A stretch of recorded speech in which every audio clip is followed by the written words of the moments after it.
zit je iedereen op Facebook. En ik ook. En heel veel mensen kregen altijd op mijn Facebook. En soms krijg je een vriendschapsverzoek, dus wie dat dan heet. Maar ja, als er die mensen of die vrouw een kind, dan ga je ze altijd even kijken en dan klikt ze dat aan en dan kijkt ze van, is dat een besteed kind of wat, gewoon een vreugdje om een vriendje weer met mij. En als ik dan die persoon ken en ik zeg, oké, dan wil ik hem doen, ik ben een vriend. Maar af en toe zit er al iemand bij dat ze totaal een kind zijn. En ik klik er op een gegeven moment op en toen was dat iemand dat hij 4000 vrienden op Facebook.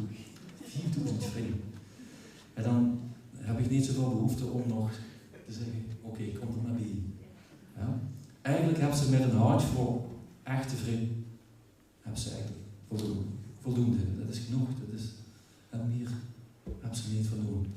En een handvol vrienden, zo weet je het liedje van Gerard van Maasakkers, en we gaan het in het hoofd zingen.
See the